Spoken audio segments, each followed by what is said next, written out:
Hello, this is Matthew Robert Payne. So, what is one of the dimensions of being seated in heavenly places?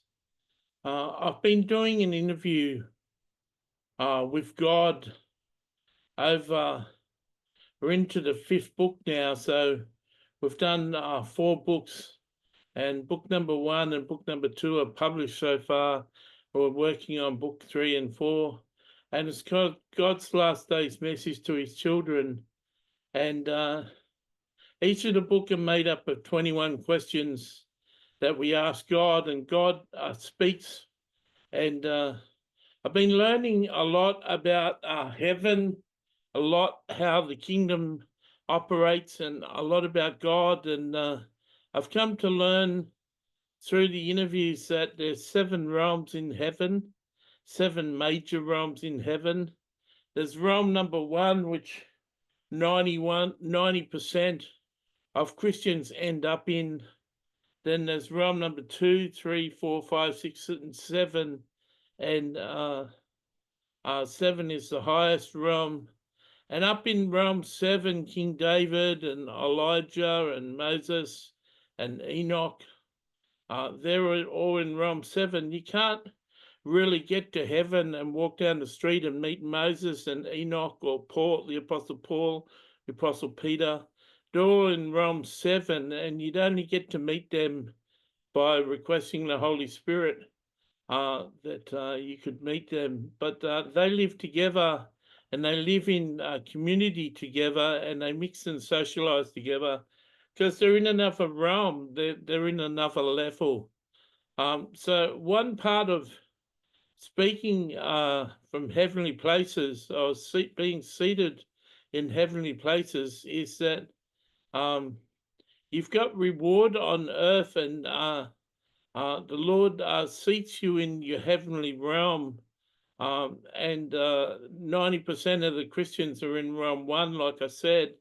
But you might be in realm 7. If I died today, I've developed into realm 7, and you may see that as a pride or self-proclamation of promoting myself, but it really isn't. And sometimes I speak from that realm, and my wisdom is far surpassing many other people when it comes to biblical topics.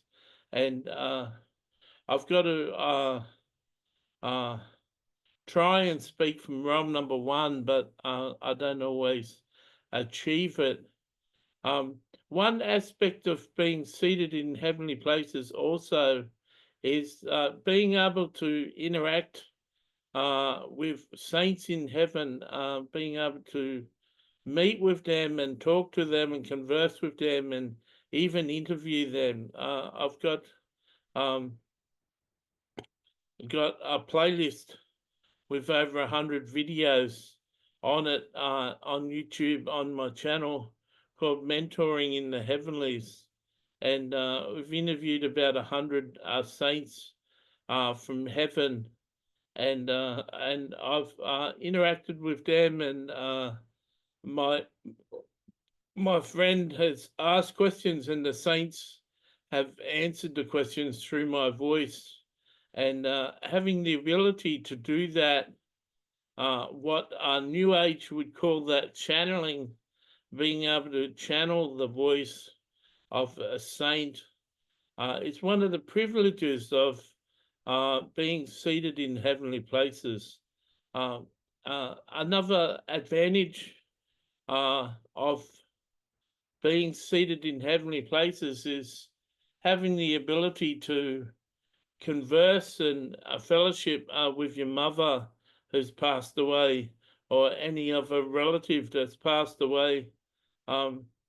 Depending on your relationship with Jesus, depending on the level of intimacy you have with Jesus and God, it determines your access. I've got pretty open access. I can choose to speak to any saint in heaven that I choose.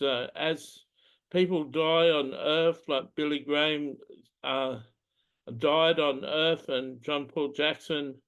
I had a conversation with them when they got to heaven, and that's one aspect of being seated in heavenly places. You can also have like a spiritual language uh, that comes from your seat in the heavenly places, and you can have spiritual maturity. So that's a little bit about what I know and what I walk in and what I experience about being seated in heavenly places. And I'm sure there's experts who know a lot more than me. I tend not to be an expert in things. I tend to be more practical, and I like to live things out and walk things out and not have all the answers, but walk in the answers that I know. So I hope this has been helpful for you, and you may want to share it with your friends, or comment on this. I'd really appreciate your comments. God bless you.